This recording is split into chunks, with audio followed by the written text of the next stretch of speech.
By the way, apa kabar puasa kalian? Tentunya masih semangka ya. Soalnya masih di awal-awal tanggal juga. Tapi awas, kalau udah pertengahan kalian jangan nyemen-nyemen gak jelas. Film sekaligus membahas sebuah film yang tentunya sangat menegangkan parah. Film ini berkisah tentang kakak beradik yang melakukan petualangan ke dasar laut bersuhu sangat dingin di daerah Norwegia. Namun petualangan mereka harus menemui masalah yang cukup serius, sehingga mempertaruhkan hidup dan mati. Ada yang tahu? Ya, film ini berjudul Breaking Surface 2020. Film bergenre drama thriller ini memang cukup membuat sakahayang kagum. Penasaran setegang apa film ini dan bagaimana kisah perjuangan kakak beradik ini? Mari kita langsung saja ke pembahasan kita. Dan jika kalian suka dengan channel ini, silahkan subscribe video tiap hari di bulan penuh berkah ini.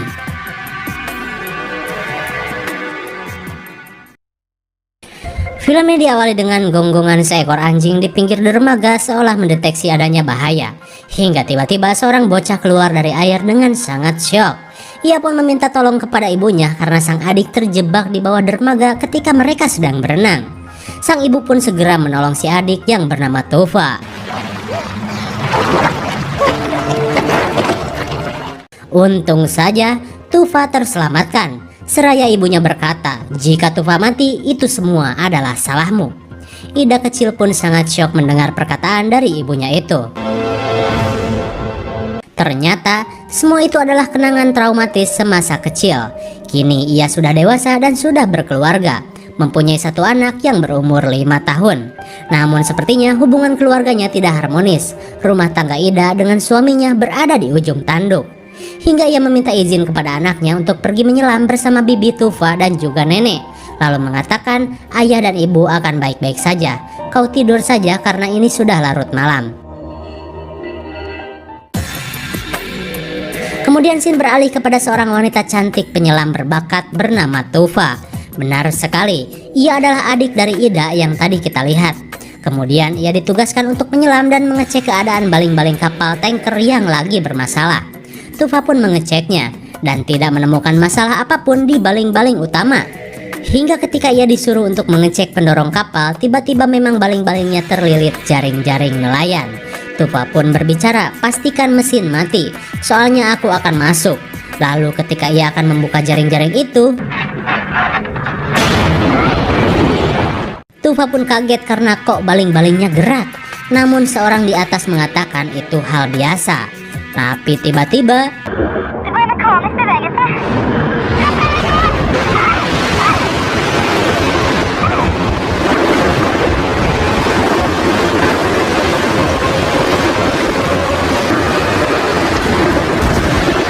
sontak Tova pun nyerenteng ke arah haluan kapal. Siapa kiranya yang sudah hampir membuatnya modar. Dan ternyata ada seseorang yang lagi santuy watados ngoprek mesin kapal. Si anjing, maksud lo apa, ha?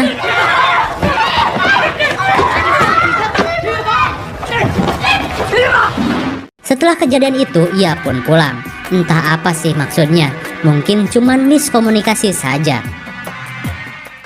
Singkat waktu, Ida pun baru datang dari pesawat dan disambut adiknya Tova yang begitu bersemangat. Ketika Ida bertanya kenapa tanganmu, ia pun tidak memberitahunya kejadian yang hampir merenggut nyawa dari Tova. Tak lama mereka pun langsung menemui ibu tercinta. Tova terlihat energik dan sangat dekat dengan ibunya. Namun beda halnya dengan Ida, hubungannya dengan sang ibu tidak begitu harmonis. Mungkin trauma yang dialami ketika masa kecil masih membekas di pikiran Ida. Ibunya pun berkata, kau harus lebih sering mengunjungi ibu ya. Singkat cerita, mereka pun berangkat berempat deh karena ada anjingnya. Di tengah perjalanan, suasana begitu sejuk, cenderung ngagibrik dingin karena salju. Percakapan di dalam mobil pun terdengar sangat hangat antara ibu dan kedua putrinya. Dengan membayangkan mereka akan menyelam bersama-sama. Namun terlihat si ibu batuk-batuk. Tova pun khawatir kalau ibunya harus berenang dengan kondisi yang sedang sakit. Namun ibunya berkata dengan teh hangat dan istirahat, ibu akan kembali sehat kok. Setelah berjam-jam perjalanan, akhirnya mereka sampai di kabin milik sang ibu. Dengan dermaga yang kita lihat ketika Tova dan Ida masih anak-anak. Mereka pun berenang di dalam danau yang sangat dingin. Ida kembali teringat akan kejadian itu. Singkat waktu, pagi pun menjelang. Sang ibu masih saja batuk-batuk parah karena mungkin semalam mereka malah berenang di danau yang dingin. Hingga sang ibu pun gagal untuk pergi menemani kedua anaknya menyelam pada hari ini. Dan ia pun disuruh untuk istirahat saja. Hingga pada akhirnya Ida dan Tufa saja yang pergi menyelam bersama-sama.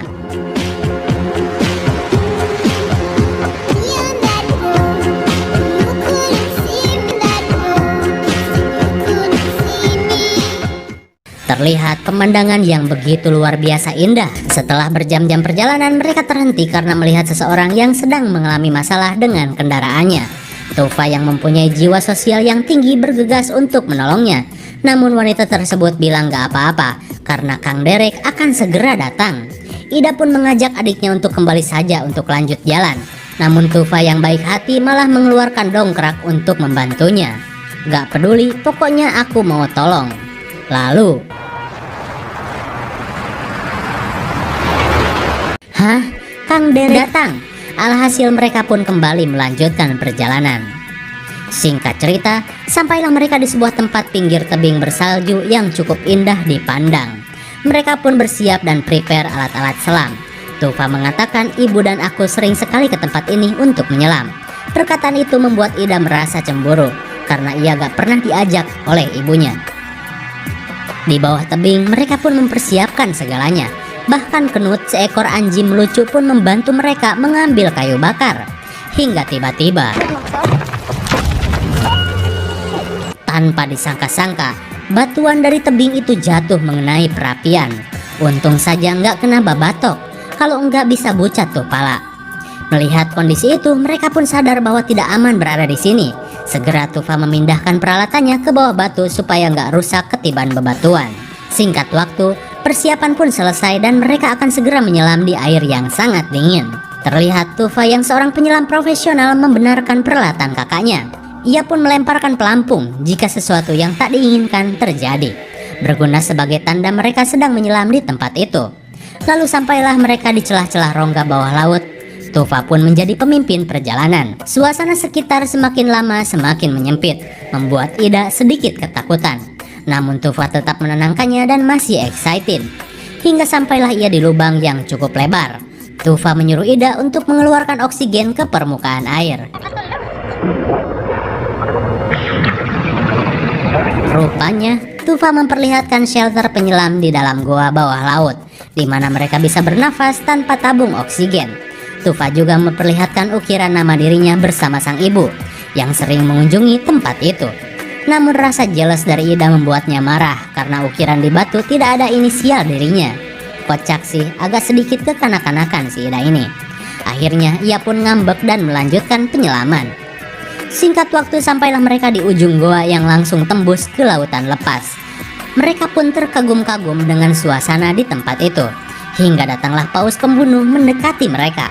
Ida sedikit khawatir, namun Tufa bilang gak apa-apa, mereka cuman penasaran saja. Namun anehnya sesuatu membuat paus itu kabur. Mereka pun keheranan hingga rupanya batu dari atas tebing berjatuhan dan menimpa Ida. Tak cukup itu,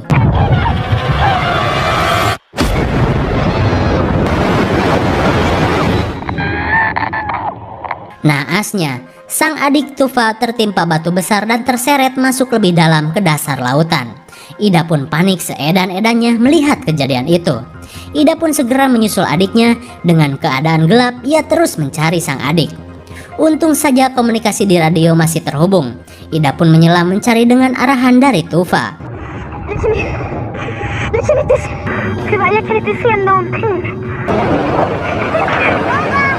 Setelah lama mencari, akhirnya ia menemukan sang adik telah tergencet batu yang sangat besar. Dan jelas ia terjebak di sana.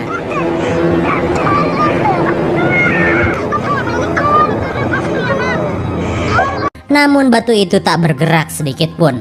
Tufa dengan hebatnya dengan kondisi yang sangat mengerikan itu, ia masih bisa tenang dan menyuruh kakaknya untuk tenang juga, guna untuk menghemat oksigen. Ia pun menginstruksikan satu persatu langkah yang harus diambil.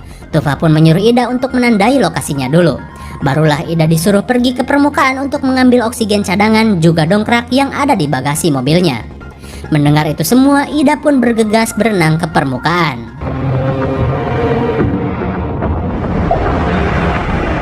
Ida pun sampai dan segera mencari alat-alat yang dibutuhkan. Namun, sial sungguh sial. Peralatan dan oksigennya tertimpa longsoran bebatuan dari tebing. Ia pun kesulitan mengambilnya dan hampir semuanya sudah rusak. Ida pun bingung seedan-edanya. Ia pun berkata kepada adiknya, "Aku harus bagaimana?" Dan Tufa menyuruh Ida untuk ke mobil saja karena ada 2 oksigen cadangan dan juga dongkrak yang ia butuhkan. Tufa pun mengatakan Ida harus cepat karena oksigennya cuma tersisa 15 menit saja. Ida pun menyetel stopwatch di angka 15 menit. Ia pun segera menuju mobil. Tapi sialnya, ia baru sadar bahwa kunci mobil berada di saku Tufa. Ia pun mencoba memecahkan kaca. Lalu, Ida berhasil membawa 2 tabung oksigen. Lalu ketika ia berusaha membuka bagasi, ia malah nggak tahu tombol bagasi ada di sebelah mana. On. Waktu pun tersisa 6 menit saja dan ia tidak bisa membuka bagasi. Ida pun mencoba dari jok belakang namun nggak nyampe. Sial.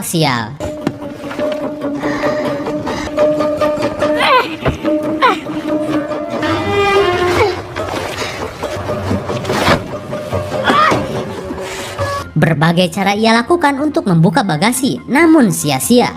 Udahlah, ia anterin dulu oksigennya daripada si Tufa kehabisan nafas. Namun ketika ia akan masuk ke air, pesawat melintas, ia pun mencoba menggunakan suar. Namun nihil.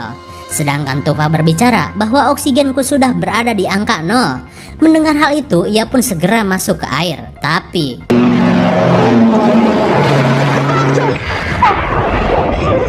bodoh sekali. Kini Tufa sudah benar-benar kehabisan nafas dan tabungnya malah jatuh.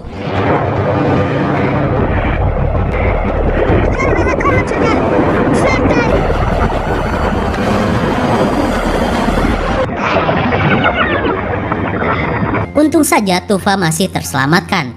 Ia sudah menahan napas sedari tadi. Ingin rasanya hari ini menyabok si Ida. Ida pun berbicara, tadi tabungnya jatuh saat berusaha memanggil pesawat. "Kau pakai saja tabungku dulu dan aku akan mencarinya." Ida pun menyelam mencari tabung tersebut hanya dengan 1 tarikan napas.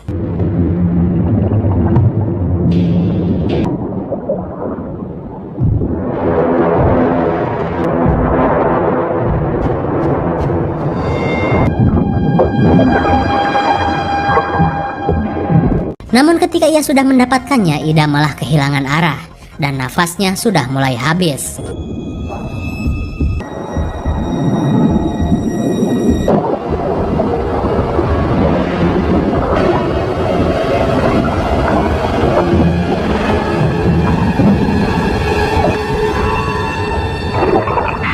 Untung saja, tepat pada waktunya ia selamat.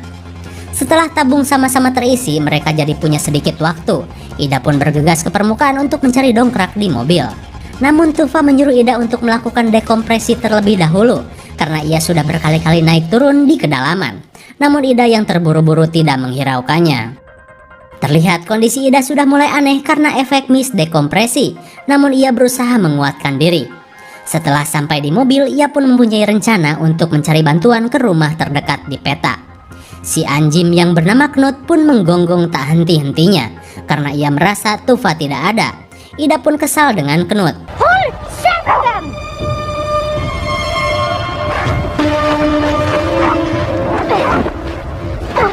Lalu, Ida pun melanjutkan pencarian. Dengan jarak 2,5 km di dalam peta, ia menaiki tebing dan hutan bersalju. Hingga sampailah ia di sebuah pemukiman. Ia pun segera turun dan berteriak meminta pertolongan. Dirasa tak ada jawaban, ia pun bingung harus bagaimana. Karena sang adik tidak bisa menunggu lebih lama lagi.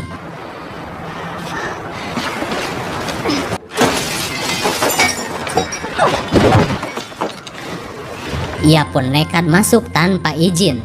Namun sialnya,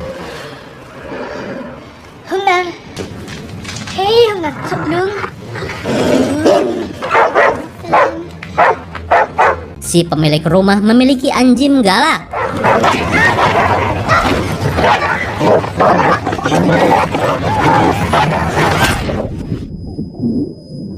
Terpaksa, ia pun menusuk anjing itu sampai modar. Sungguh sangat disayangkan.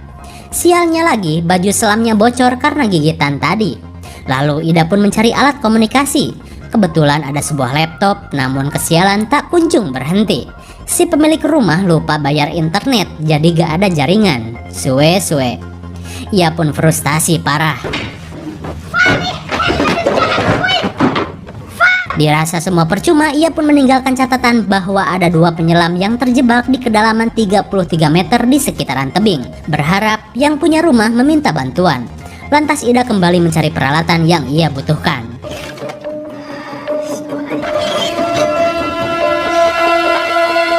Akhirnya ia mendapatkan penjukit untuk membuka garasi. Dan berhasil. Tapi, oh my god, dongkraknya kok gak ada. Dicari pun gak ketemu, dan cuman dapat cairan penambal ban saja.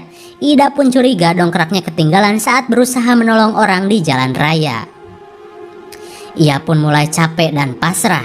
Si anjing pun terlihat mengerti dengan apa yang dirasakan oleh Ida. Kemudian ia mulai terfikir kejadian di masa lalu yang hampir membuat adiknya mati. Dirasa itu adalah tanggung jawabnya, Ida pun melakukan sesuatu.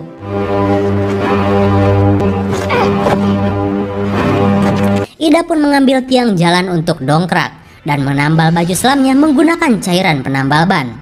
Bergegas, ia segera menemui Tufa yang sudah lama ia tinggalkan.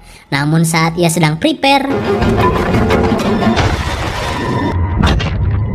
apakah akan menjadi kesialan selanjutnya? Ida pun segera turun ke air, tanpa dekompresi tentunya.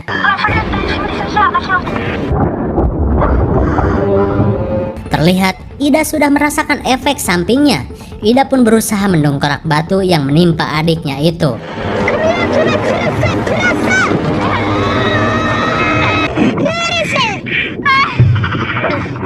Namun sayangnya batu itu tidak bergerak sedikit pun.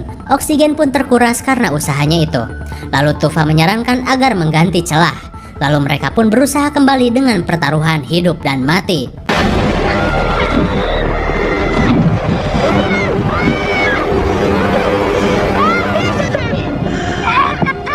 Sama saja nggak berhasil. Ida pun rehat sejenak untuk mengganti tabung oksigen yang mulai menipis.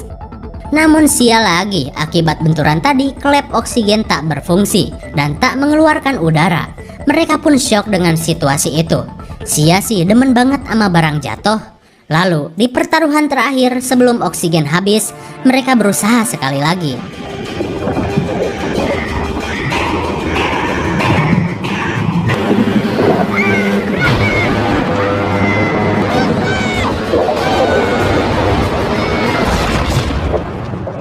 Kesialan tak kunjung reda. Kayu pengungkit malah patah dan oksigen sudah hampir habis. Namun Tufa masih punya ide. Ia meminta Ida untuk membuka BCD-nya untuk isi oksigen saja supaya bisa mengangkat batu. Ini pertaruhan terakhir. Jika gagal, habislah sudah.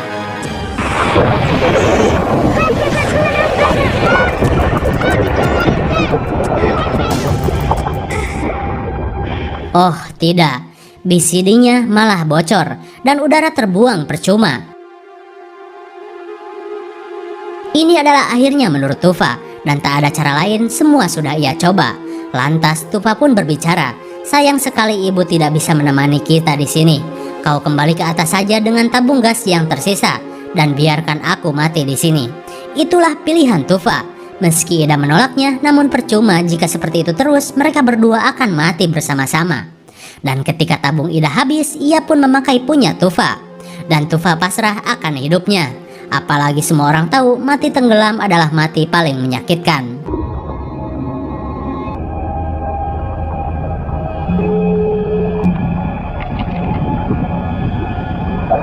Tapi tiba-tiba Ida tidak tega dan memberikan udaranya kepada Tufa.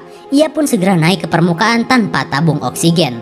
Dan jelas tak akan melakukan dekompresi. Ida pun sampai di permukaan dan muntah darah. Ia pun sedih dan bingung harus bagaimana. Oksigen yang ia berikan kepada Tufa hanya mengulur waktu saja sebelum Tufa mati. Itu pun jika ia tidak segera menemukan cara.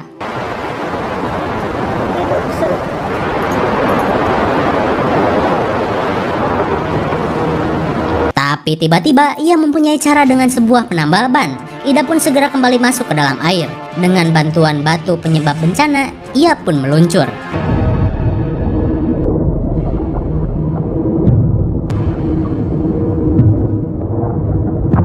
Tufa pun kaget kakaknya kok kembali. Namun kini ia mempunyai rencana terakhir. Dengan oksigen silih berganti, Ida berusaha menambal BCD menggunakan cairan itu.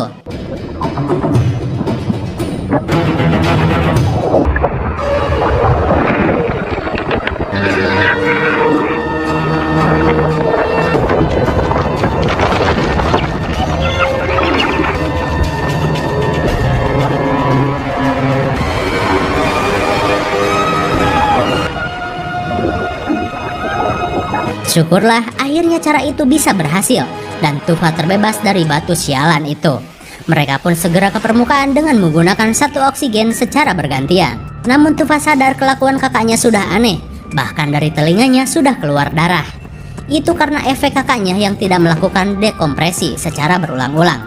Dirasa oksigen tidak akan cukup untuk melakukan dekompresi, Tufa pun mengajak kakaknya masuk ke shelter dalam goa tadi. Di sana mereka sedikit bisa bernapas lega. Sang adik terselamatkan. Namun kondisi Ida yang kini memprihatinkan. Dengan udara terbatas di dalam gua itu, Tufa pun pergi untuk mencari udara.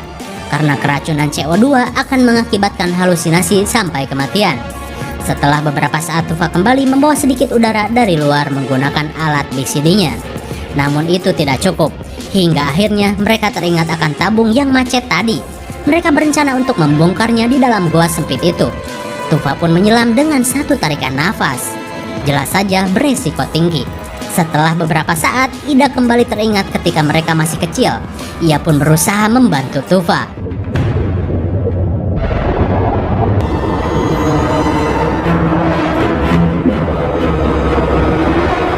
Syukurlah mereka berhasil. Dengan udara yang semakin tipis, mereka berusaha membongkar tabung tersebut.